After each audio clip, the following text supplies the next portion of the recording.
Hey everyone, it's Cyrus here. Welcome again to the Boxica podcast. Episode 3, I'm here with Claire and we're going to talk about recovery. And I hope you guys get some awesome nuggets of information from this. We've both got a lot of experience on this topic with ourselves and with our clients, so looking forward to getting into it. Claire, thoughts on recovery? Hello. Okay, recovery.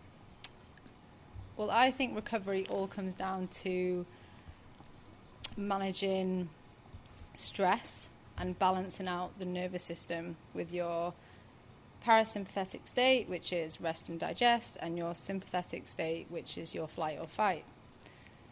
Now, I think a lot of the time, a lot of people spend too much time in the sympathetic state, which is flight or fight, because the amount of stress we put on our bodies daily through training, being in a calorie deficit, mental and emotional stress, financial stress, and, if you've owned your own business, there's a lot of decision making involved, and this is all just stress on the body.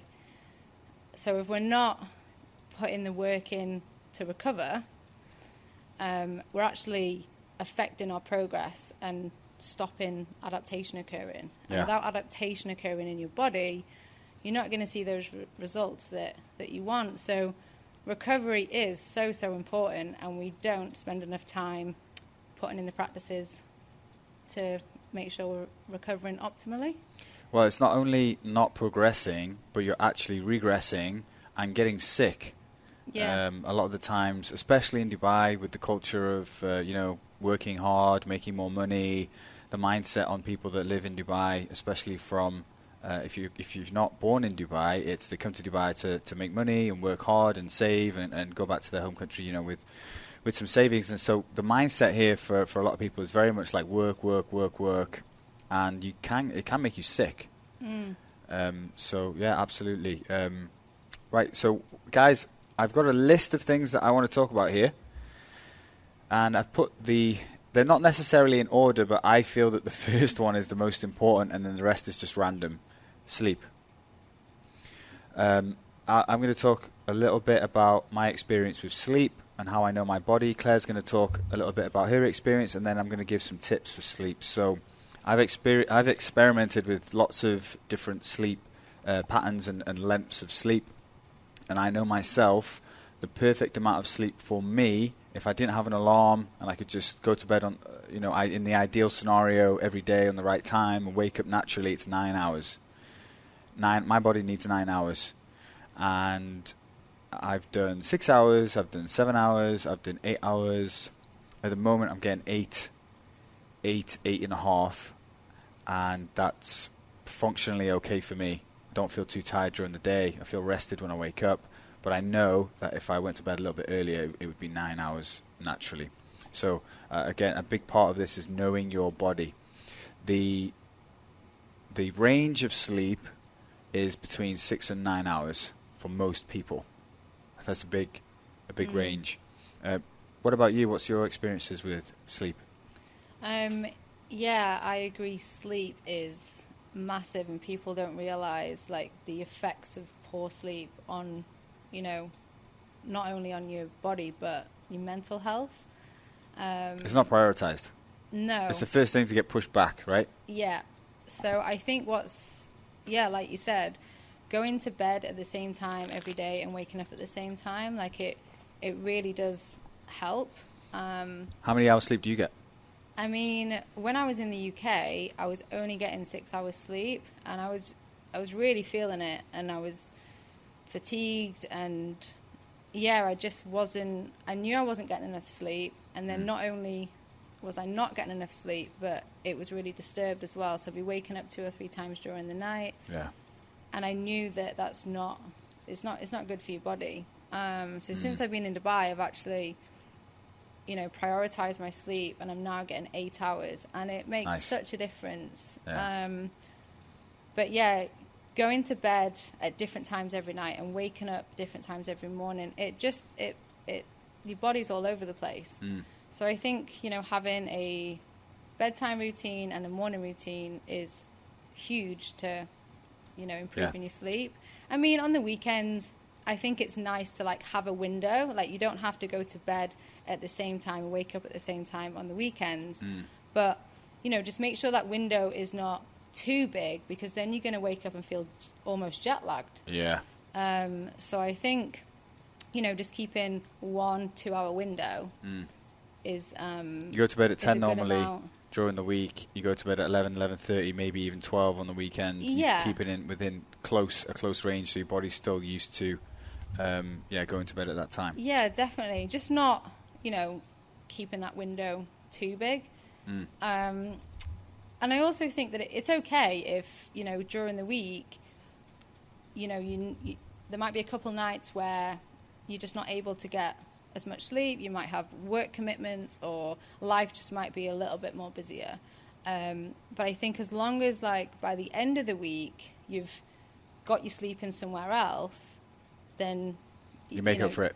You'll make up for it. Yeah, it's like your calories. If you go over in the week and you still want to make sure that you've progressed Monday morning, then just pull back a little bit on the weekend. It's the same with sleep. Great. You can catch up with that as well, but you just don't want to get into those habits of different wake up times every night. No, for sure. Yeah. 100%. One thing that came to my mind when you were saying that is that the biggest thing that I notice when I don't sleep enough is my mood. I'm a snappy, grumpy person when I don't sleep, and that's probably more than anything, honestly, the biggest reason why I prioritize my sleep now. I used to think it was really cool waking up at 4 a.m. and going to get my workout done before the day starts. I'd be done with my workout at 6, and most people are still sleeping, and I was moody, I was grumpy, and I wasn't recovering properly. I wasn't training hard, and I was very hungry. Yeah. I was just getting hungry way too soon. And by the time, 5 p.m. comes in the night, I've finished all my calories. And I was just like, it was painful. The evening was painful. So, I've learned my lessons with that. So what I want to move into on the sleep is something that I share with the Fight Camp group. And it's points. It's like sleep hygiene, like points to look at. And the thing about sleep is, guys, I know you're all busy out there, and you may not be able to get into the perfect sleep routine, but everyone can make improvements. You can always adjust that little bit, get an extra 30 minutes, 40 minutes, whatever you can, here and there. Maybe you start thinking about it a little bit more after this podcast. You start prioritizing your sleep a bit more. You will feel the benefits massively. So here we go. Jump in anytime and comment on this. I think also with the sleep, when you're not getting enough sleep, it actually... you feel hungrier, your cravings are higher, you actually crave more sugar, carbohydrates. You actually, because your body is needing energy, because it's not had enough sleep, it's not recovered. So if you're dieting, sleep and dieting, if you're not getting enough sleep, forget it. It goes hand in hand. So 100%. Yeah, that's for fat loss. Big one. Yeah, 100% what you just said there. When you don't sleep enough, your body registers the more waking hours as that you need more energy, but the cravings and the urge to eat far outweigh the tiny amount of calories extra you might need for that extra waking hours. So eventually you can play with sleep for a while, but eventually you'll need to sleep. And not just like it is, fat loss and energy and everything, but it's your health as well. Your body heals itself when you sleep. So if you're not sleeping properly, you're not healing properly. And then sicknesses and diseases can come from that. So you've touched on this one already, so I'll just mention it. Go to bed at the same time every day. You've already talked about that, so great. Make sure the room is blacked out. No light from electrical devices. I wear an eye mask when I sleep every night. And now if I haven't got my eye mask available because the dog's chewed it, I don't fall asleep because I'm used to it so much. And the tiniest bit of light just gets me. I'm just like, even if the eye mask is on and my eyes are closed, if I know there's a light on somewhere, it plays with my mind. So it's weird. How about you with the light? Do you sleep with a blacked out room? Yeah, I agree. If the lights are on in the background, it's like you can't fully switch off. Yeah. You can't fully start relaxing. And so definitely a dark room. And temperature of the room, I think, makes a difference as well. That's the next one. 15 to 20 degrees Celsius. Yeah. It might seem a little bit cold for some people, but that is the optimal room temperature for sleeping. And one more thing on lights as well. I like to keep the lights low in the evening before I sleep. Actually, it gives me a headache if I have really bright lights on. Yeah. So to turn the main lights off and just keep some small lamps on. I actually have a don't know the actual name of it, but it's a red lamp. Like a Himalayan salt lamp. There you go. Yeah. That's it. It's a Himalayan salt lamp. There's so many different lights that you can get now. Yeah. You've got your Himalayan salt lamp,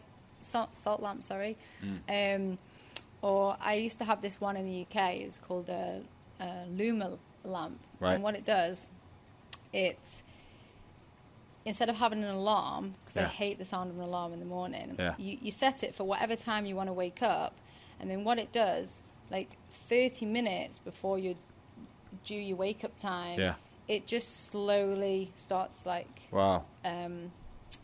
it's like a natural light. Yeah. Wow. And then eventually, when it's time to wake up, it's flashlight in your face. Yeah, but I mean, it's still like it's a nice way to wake up. No, for sure. I mean, there's nothing worse than waking up to your alarm. It's really loud, and then you turn on the bright lights, and then you go and jump in the shower. It's like whoa. Yeah, I think you need to wake up in the morning the same way you go to bed. Oh, it needs sure. to be a gradual. For sure. Okay, I'm ready for the day. One thing, who invented the alarm? Like, seriously. Yeah. Like now, obviously, iPhones and stuff, you can wake up to birds and stuff, but yeah, but it's so much better. The standard old school alarm, like, it's the worst noise. But you'd have no idea about all this stuff, would you? Like, Yeah. you know, if it wasn't our job to learn about it. Learn about this stuff.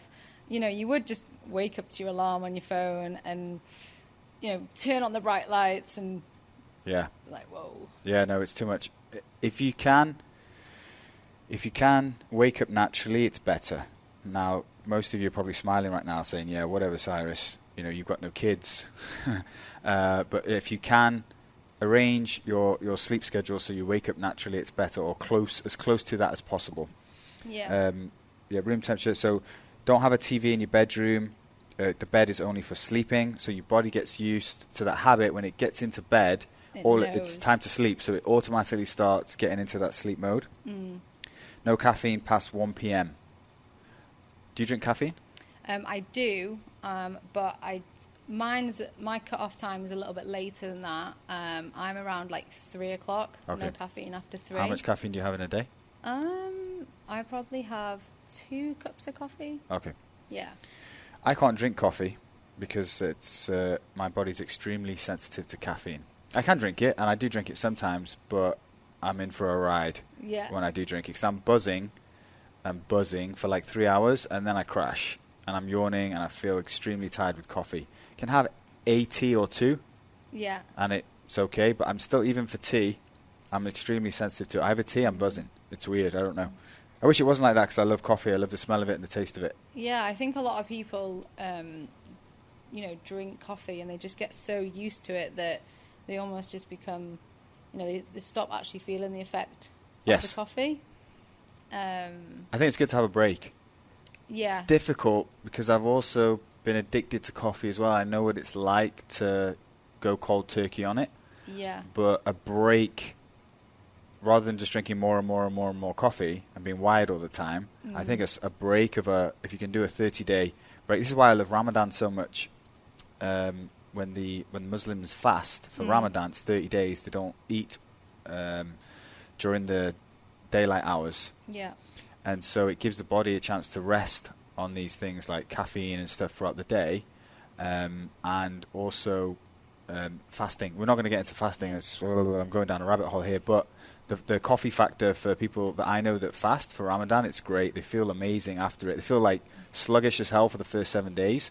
Then when their body gets used to it, they feel like they've got all this natural energy rather than this fake energy.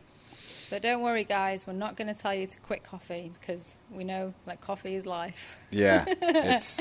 And I do enjoy, having a cup of coffee in the morning. That is like my thing. And you know, I think there's worse things, but as long as you're just monitoring your caffeine intake and having a play, I think it's good to have a play around as well. If you enjoy having a coffee, it's good to have a play around with like having a decaf coffee. Yeah. So you still feel like you're having a coffee. It tastes like coffee, but you're just having a break from the higher caffeine content. Yeah, decaf still has caffeine in it, but it's much lower. I think it's like the equivalent of a green tea, so much better than having a double espresso or whatever you would normally have.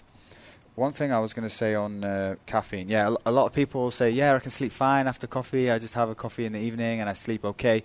Maybe you'll be able to fall asleep okay, and maybe you will sleep, obviously, but you won't go into the deeper sleep cycles with caffeine flowing through your veins, like because it does affect. So try and have your coffee in the morning, like Claire said. Maybe have another one, early afternoon, and then if you do have coffee later in the evening, just test not doing that. Yeah. And you will fall into that deeper sleep in the evening. So it stays in your system for it has a 10-hour effect. Yeah. So you might have caffeine at 1, but it's still going to be in your system. 10 hours later. 8 to 10 hour half-life. Causes that disturbances in your sleep. For sure. Okay, next one. Light reading before bed. This is something that has been proven to help sleep. Light reading, so no science papers or anything like that before you sleep. Biographies and fiction. I've got here just some light stuff. No work-related activities or thinking 1 hour before bed. Includes WhatsApp and emails, etc. So a good tip here is I'll just fire off actually this last few, and then we can conclude sleep. So no social media 1 hour before bed. No screens 1 hour before bed. Use earplugs to keep the sound out. I've got I'll link up in the show notes the earplugs that I use. They mold into your ear so it's like comfortable. Get everything off your mind by writing down tomorrow's tasks. I love that. Yeah, this is a big one for me. It's like having a brain dump. Yeah, a lot of the time when people can't sleep is because they've got their minds running on things, and it's in your mind. So write out whatever it is that's on your mind. You'll feel the weight lift off your shoulders. You'll be like, oh, okay, right, this is it. Cool, that's for tomorrow. And then 1 hour before you sleep, you're cleared your mind. You've got no screens on. And the last but not least is if you are going to look at your screen, because let's face it, probably everyone is going to look at their screens before they sleep, wear blue light blocking glasses, which I've got. You can get them off Amazon, like 150 dirhams. I ordered them for me and my wife. So if we're going to watch TV or look at our phones, which we do every day, every night, we've got the glasses on. Yeah. So that's sleep. To conclude sleep, guys, a little improvement with your current life situation is going to be good. Don't strive for perfection. It's not going to happen. Just make a little bit of an improvement. Tweak your caffeine intake. Go through the list that I've just have gone through, and hopefully you can improve it by a little bit. That would be a massive win for sleep. A little improvement. I think everything you've said there on sleep it does make a massive difference. Because most people when they go to bed, they're already feeling overwhelmed and stressed, thinking about the next working day and everything they've got to do, that they can't just fully switch off. So that, writing everything you need to do for the next day is better than waking up in the morning and then writing your to-do list. Yeah. Because you've already done it, and you've, like you said, you've written it down. Yeah. And it does really help. Absolutely. And the whole, no screens for an hour and... Yeah. TV is one that gets me a lot. I can play around with the light on my phone. I can turn it all the way down. They have different light settings for the evening. You can wear your blue light blocking glasses. It's not perfect, but a lot of the blue light's not going to get into your eyes. And it's just making those improvements. It's not about perfection, just like with nutrition we talk about.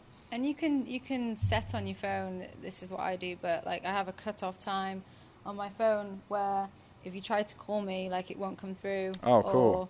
It doesn't show your message notifications. Nice. And then, you can set it for whatever time you want each night, and then whatever time you want to start receiving them in the mornings, along with like the dimmed screen. That's great. I think that's really good. I haven't had a notification on my phone for WhatsApp or any social media for years. Like, I just turn it off. Like, I go into my WhatsApp when I'm ready to look at all the messages. Now, typically I spend a lot of time on my phone going through WhatsApp and messaging people, but I don't like that ding. Like, I feel like it's invading my schedule. No, dude, like, I'm doing something here. I'll go into the phone when I'm ready to go into it. I've always kind of felt like that about like social media notifications I don't get. You drive me insane every time someone likes a picture. Your phone goes bing. No, I don't have any noise on my phone anyway. Yeah, perfect. All right, let's get off sleep then and move on. Yoga and mobility is the next one. So I'll again talk about my experience with this.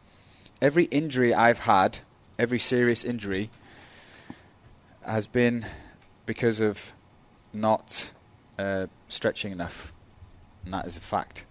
I've had a shoulder operation. It was because of having immobile shoulders and not working on that.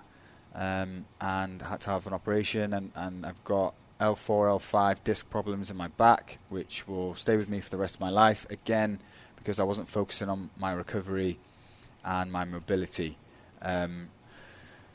Now, at the age of 35... I actually can't remember if I'm 35 or 36. I think I'm 36.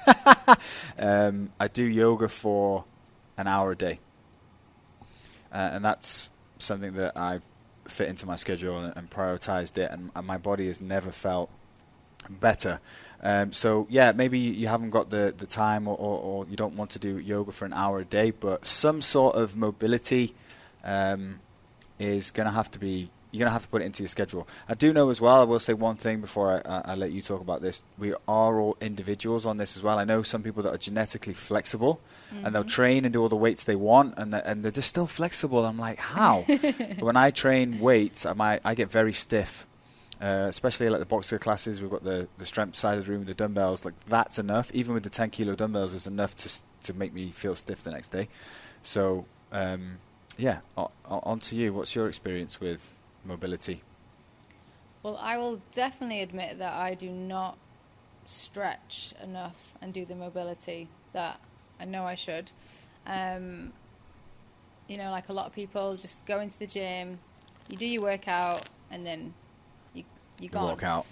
So, we're all not perfect, but I definitely, at least once a week, I will spend a good amount of time stretching, doing some mobility work. Yeah. And then during the week, I will, I'll prioritize like at least 5 minutes after training to stretch, because again, I know how important it is. Yeah. But there are definitely days where I'll just go into the gym, I'm just going to get my session done and leave. But yes, stretching definitely makes a difference to recovery. There's two things that I'll advise here.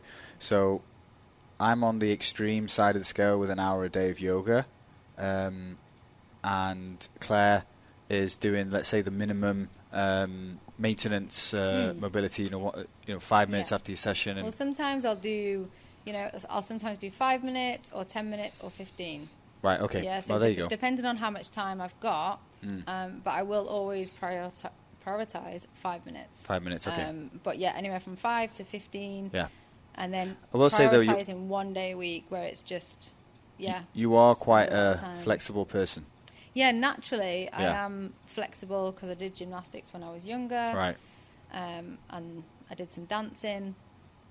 Not that I was very good at dancing, but so I am naturally quite flexible. Yeah. You've got very good movement and you are flexible. I'm like a plank of wood, and with the military days and everything, it just takes a toll, and I'm super stiff. So, for you guys that like listening to this, figure out what works for you. If you're naturally a mobile person and you can easily move through movements and perform the movements in the gym correctly with proper form, and you feel like you don't get that stiff, then, maybe like Claire, 5, 10, 15 minutes a day is enough, and one day where you kind of focus on it for a bit longer.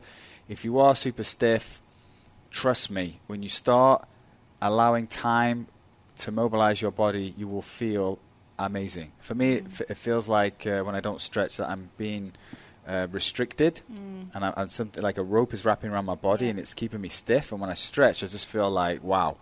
Especially in the mornings, waking up super stiff after your sleep, doing some kind of mobility. There's 2 apps that I will recommend if you're like clueless about this. The first one is GoWOD. Do you use GoWOD? Yeah, I've got GoWOD. Right. Yeah. So it's a subscription. You just go on there. You can go on the app, have a look at it. It's lots of different things. You basically just follow what the person does on the screen. You can set the time that you want to do your stretching for. You can set the body part that you want to work on. It's actually mobility tests on there as well. Well, yeah, I was just going to say, what's really good about that is, before you start, they do like an assessment, and then the exercises are specific to what you need to be working on, whether you need to be focusing more on your hips, your lower back. Yeah. So it's specific to the individual. And it also gives you the, if you're limited for time, there's 5 minutes or 10 minutes or 15. Something is better than nothing with stretching. Definitely. Yeah, something's better than nothing. I learned that a long time ago. A little bit of stretching goes a long way. The other app is ROMWOD. Yeah. It's a similar one. I actually prefer ROMWOD because it's more of like a yoga style, music and stuff like this. Oh, okay. Yeah, so ROMWOD and GoWOD, there's 2 apps. On our YouTube channel, I've done a 10-minute daily stretch. You can actually link to it through the app. If you go on the Boxica app and you click on Community on the bottom of the app, you'll see some at-home workouts to do. And you'll also see a 10-minute daily stretch with me. And that's like a basic routine. If you're strapped for time, 10 minutes a day, it will help you a lot. That's enough, I think, of yoga mobility. The next one. Go on, were you going to say something? I was just going to say, I think if you are someone that struggles to stretch, it's always good to just book yourself on a class, because you've got to go there, and then you're forced to spend that time stretching. But also, it all comes back down to, by allowing that time to stretch, you're, working on being in your parasympathetic state, which is, we need to be more, relaxed, breathing, everyone recovering. needs to be working on their breathing, relaxation. So when you're stretching. Yeah. Just something come to mind as well. Zara, Coach Zara, she works at a stretch clinic, and they stretch you. Oh, amazing. Yeah, you go there and they stretch you. Oh, okay. Like I spoke to people that have been there. They said it's still like tough. Yeah. But like you don't just flop there and they do it all for you. You have to work, but they put you into stretches and they hold you there, and so it's like something to check out. I think it's in Times Square. So there's really no excuses. Yeah, get yourself down you there. Can get someone to stretched. Stretch you. Zara can stretch you. Yeah. The next one's ice baths. Claire, go ahead. Well, I'm sure some of you have seen that me and Cyrus jumped in an ice bath yesterday. And Mac and Edmund. And Mac and Edmund. Mac's behind the camera smiling.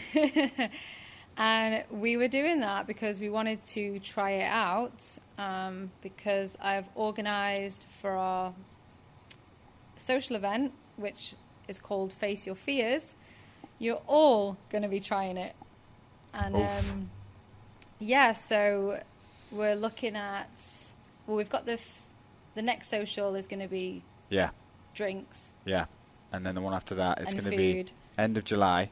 And then end of July, we're calling it Face Your Fears. And we're really excited to be doing this. And it's going to be a lot of fun.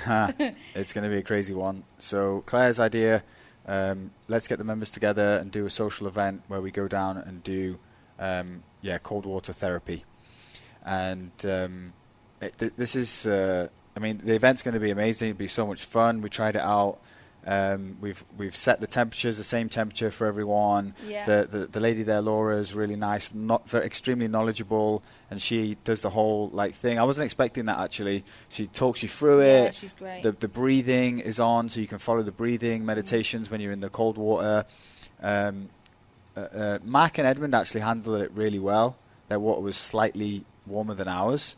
You were super chill. My jaw was bouncing up and down for 15 minutes, and my mind was telling me the whole time, get out, get out, get out, get out. Well, 15 minutes seems like a long time, but it actually goes extremely fast. Really quick. Yeah. I was trying to figure out that clock. Did you see the clock? Yeah, Man, that was same. well That was confusing. Me. It said 3:30. I was 3.5 minutes left. Yes, and then it went to 6:30, and I was no. I was getting so confused, but it's extremely beneficial. Cold water therapy, especially when you add the breathing to it.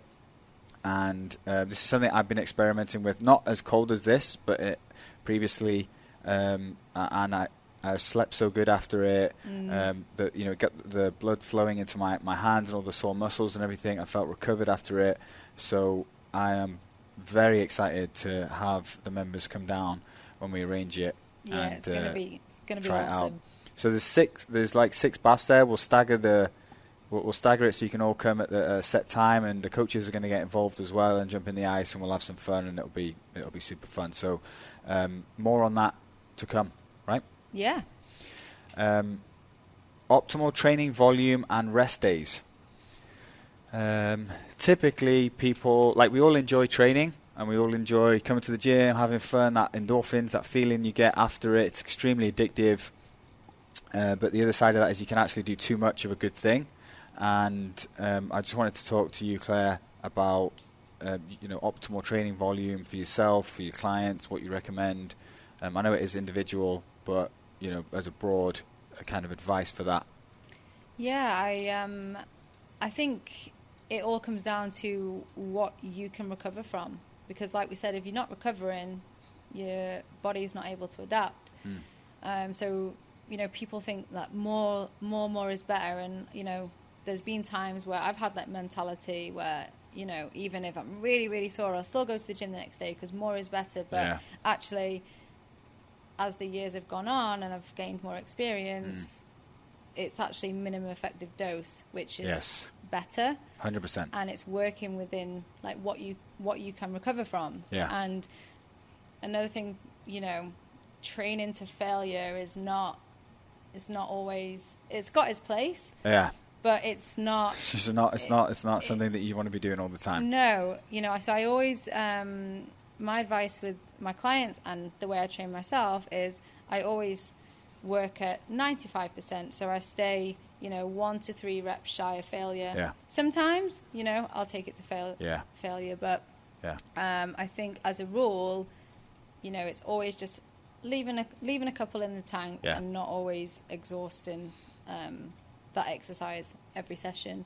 It's hard to tell people not to train as much and to go a little bit lighter, but it is extremely beneficial, and a lot of people train too much. Yeah. I've fallen into that habit as well. It makes you feel good. One thing that we say a lot at Boxco is boxing is therapy, and it was not our planned tagline for the business. Yeah. Do you call it a tagline? Whatever it is, the motto of the business, or whatever you want to call it.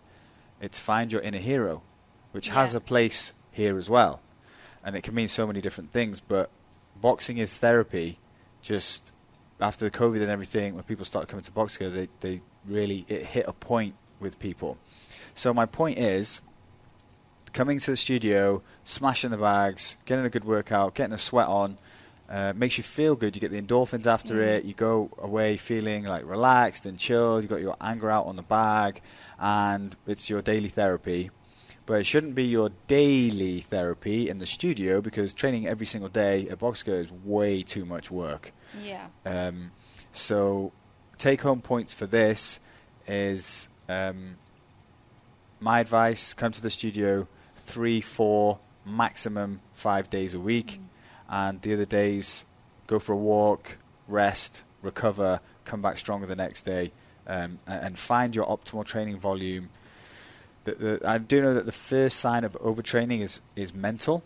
So if you're at home and you've booked in a session, for the next day, and you're feeling like, I've got a session, and you're not looking forward to it, you're not excited to go to the gym, that's a sign that you might be doing too much. Yeah. And you maybe need to, take a look at the schedule for the rest of the week and tone it down a little bit. I think it's always good to, like, a good training split, I feel, is, maybe like you train Monday, Tuesday, rest, like, do some form of active recovery on Wednesday, train Thursday, Friday, or you do like Monday, Tuesday, Wednesday, Thursday, take a day off. Yeah. But, training Monday to Saturday is, try and find that day in the middle of the week where you Break can do, some active recovery, some, light cardio, some stretching, some mobility, and then take another rest day on the weekend where it's just, you do something fun. That it's nothing to do with the gym. And it's active. Doing the things that you enjoy and having fun. Yeah. So, but definitely, for everyone who's addicted, at least one day off a week, rest day. I would say even that's probably, 6 days a week training is pushing it. 3 to 5 is the sweet spot. And maybe like the guys on the fight cam right now are smashing it. They're doing way, it's not a long-term approach to exercise at the minute. It's lose as much body fat as I can over an 8-week period. But after it, they will be going on a 2-week break, which will be 3 to 4 sessions a week maximum training, and a little bit, not going hell for leather on the bag, just going a bit more technique style.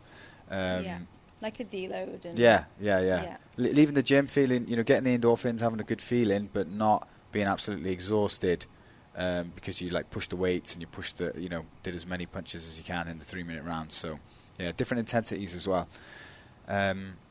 So that's like I said, advice is 3 to 5 sessions a week maximum, and you'll be surprised at how good you can feel just by going for a walk. In Dubai, definitely. We don't walk too much. And I know it's like getting hot now, it's the summer, but going out for a walk is a fantastic way of feeling some endorphins, feeling good, and not stressing your body too much. And training, you want it to be sustainable as well. It's the same as your nutrition. This needs to be for life. So if you're going to go 6 days a week, just hard, it's not sustainable. You're going to burn out, and same with your diet. It needs to be something that you're doing for longevity, and you're just enjoying the process. If you 100%, that's a great point. For this training, and the training and the healthy lifestyle and the nutrition and everything else needs to be for life. But I think that's a great addition, mixing it up as well. Okay, my next point is mental stress. We've touched on this a little bit, and definitely worth mentioning. Stress is stress on the body. So, you work in a stressful office environment. You might be sitting on your ass all day, but you are stressed out. Your body is in a stress state. And training is stress as well. And relationship stress, like you mentioned, financial stresses, stress to COVID. Am I going to travel for the summer or not? Thinking about plans. It's all stress on the body. So you've got to factor in the mental aspect of stress as well when you're thinking about your recovery. Yes, if you go into the office and you're leaving, you're feeling absolutely 100% exhausted from the work you did that day. Maybe you were completing a project or whatever. Maybe it's not a good idea to train that day. Maybe you just need to go home, go for a walk, have a good healthy meal, sleep, and come back stronger the next day. Do you want to add anything with the mental side of stress, mental stress? Like you said, if you're just stressed all day in an office, it might not be the best thing to go train, and it actually, could make you feel worse because it's just more stress. So definitely, going for a walk or doing some yoga or just anything that's going to relax you is going to be way more beneficial than putting more stress on the body. And sometimes you know, I've had clients before where, you know, I know their stress is really high. Yeah. So I've reduced their training sessions. I've given them more calories. Yeah. Because sometimes you need to just go a few steps back to be able to, For sure. 100%. move forward. Yeah. And again, there's so many things you can do to help, you know, with your mental stress. Yeah. Like practices you can put in, like, you know, having a morning routine, waking up in the morning and just spending 5 minutes, you know. Not on your phone. Not on your phone, and just starting your day with like some clarity and, you know, just writing a couple of things that you're grateful for. Yeah. You know, an affirmation for the day, like, you know, what do you want to get out of today? Yeah. And, you know, how are you going to make your day great? Yeah. And that just, it takes 5 minutes, sets you up for the day, and you've got clarity. Yeah. That's great advice. And it almost prepares you for your stressful day ahead, and you're able to tackle it a lot better. I really like that. Actually, just thinking about it. I haven't heard that before, but rather than going straight into the stress in the day and having that control your mindset, stress, you're taking a step back and being like, okay, yeah, this is what I'm going to do today. You're preparing yourself for the stress in a way. That's great. And it's 5 minutes. You know, it could be you just write down 3 things that you're grateful for. How are you going to make your day great? What 3 things do you want to get out of your day? Yeah. And then your affirmation. Great. And yeah, I just think it all that stuff really helps. Yeah, for sure. I heard one guy tell me once that not tell me personally, but I heard it over a podcast, that he puts the kettle on in the morning, and when the kettle's boiling, he's just focusing on his breathing. Yeah. And it's just the time that it takes the kettle to boil, that's his breathing time. And that's enough for him just to shut his mind off, focus on his breathing while the kettle's boiling. As soon as it's done, pours his cup of coffee and he's chill and good. I think even reading a book, a light-hearted book for 10 minutes, you know, just spending 5 to 10 minutes in the morning just focusing on you, whether it's reading a book, you know, practicing some mindfulness, just doing some breathing exercises, lying on the floor, practicing your breathing. Might even be your stretching. You're doing your 5 minutes of stretching. Yeah, there you go. Just all these little things help with mental stress. Yeah, but the next point is meditation. And meditation. But we've covered a lot. We've mentioned that you said just spending 5 minutes with yourself and breathing exercises and stuff like this. I'll talk a little bit about my experience with meditation. It's hard to do. Yes. And I found, yoga for me is meditation really. Doing the yoga and training is, come to a boxing class. There's no thoughts that are going through my mind while I'm training in a class. I'm hitting the bag, I'm focusing on the combos, I'm training hard, on the benches side of the room, really getting a sweat on and focusing on the workout. My mind is not thinking about whatever. So I feel after a workout or after doing yoga that I've got the benefits of meditation just by not letting that voice inside my head run things for that hour or whatever I'm training for. But I have tried meditation, like proper meditation, sitting down, focusing on your breathing.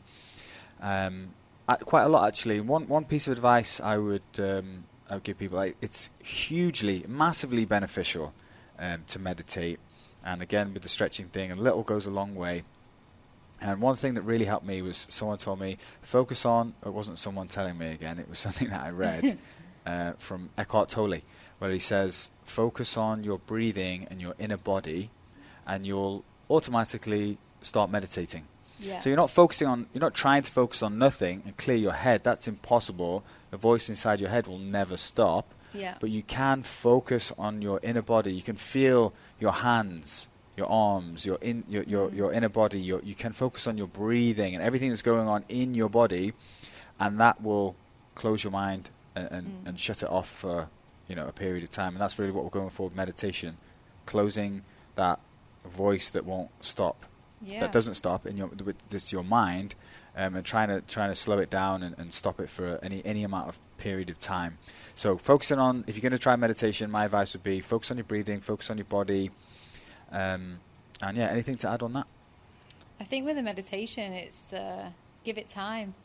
It's like going to a yoga class, and if you're really highly strung and not patient, it's the same with meditation. You've just got to give it time and allow yourself to relax into it, because that's the place that we all need to spend more time in, even if it is just 5 minutes a day. But that 5 minutes a day is going to make a difference. So all of these little things that we've touched on today is give it time. That's a great advice. Do a little bit, give it time. It's not going to change overnight. No, it's not. But a little bit each day. Don't put too much pressure on yourself. You don't need to, I'm going to meditate for 15 minutes. Then I'm going to stretch for an hour. Then I'm going to... It's not realistic, but just a little bit each day will eventually start to become a habit, and it'll become a part of your routine, and you will just do it when you can. And as soon as you start feeling the benefits from it, that's going to encourage you to take more action to do it. Absolutely. And it all just... It's like a loop. It's you've just touched on a great point there. When you feel the benefits, it's not something you have to do anymore. It's something you want and need to do. And it's something like breathing, drinking water, eating. You just do it because it makes you feel so good. All of these points we've touched on today, it's a lot. Pick, everything's not for everyone.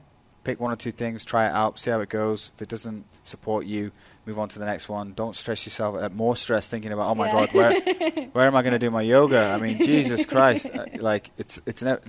Chill. Just sit down instead of watching Netflix on the couch. Watch Netflix on the floor and do some hamstring stretches while you're watching your show for 5 minutes. Everyone can add in a little bit. The last point on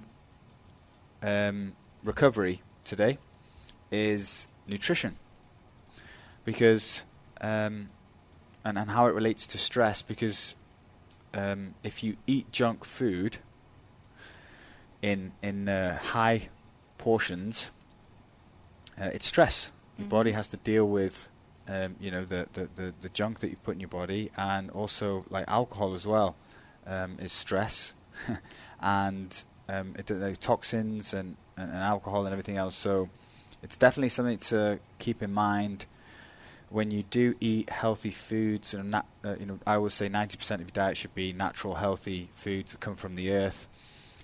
Your body will start functioning optimally, and you'll start dealing with stress better on a mental and physical level. So keeping that 90% of your diet healthy foods will help you deal with stress and recover as well. Have you got anything to add?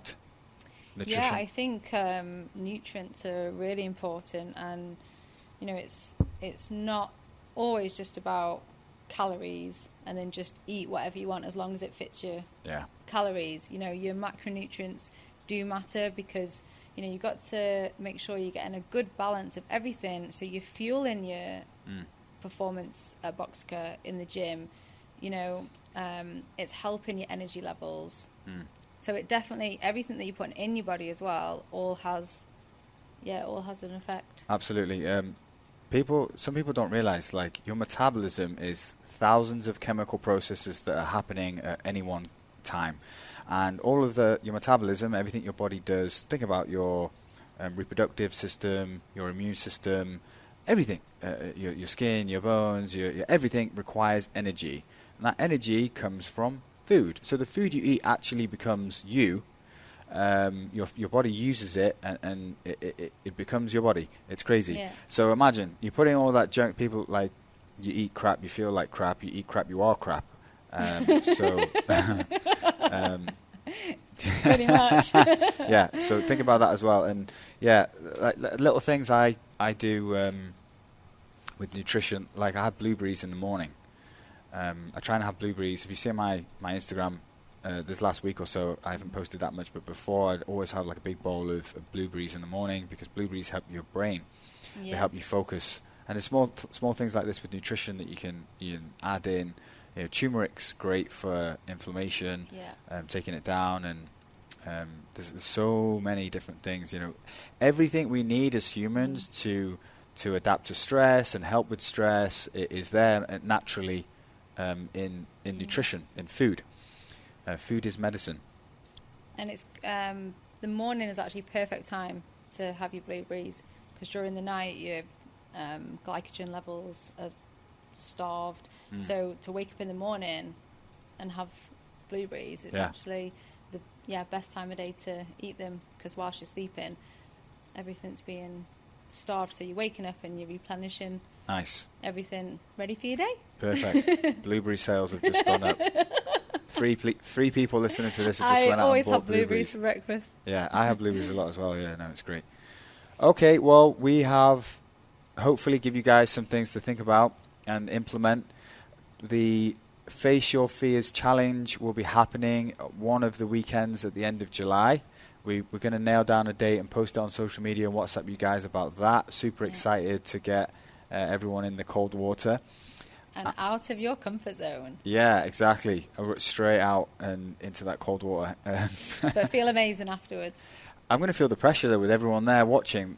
Everyone won't be there. There'll be like maybe 6-7 people watching it each time. But my jaw was going. Like I'm going to have to control that somehow. I just can't wait to see how excited everyone gets. Maybe not like about going in, but as soon as they get out and they're going to just feel. Feeling. Look at me. I was jumping around. Yeah, I think you were screaming at one point. I felt like a new woman. Yeah, the feeling you get when you're done with it's so good. Yeah. And it's also like before it, the nerves and everything, and then you feel how cold it is, but it's so worth it. And again, it's a sense of achievement as well. Like you've done something that you wouldn't normally do, and coming soon. Thanks, guys. That's the end of the episode. Have a great week, and we'll chat soon. Bye.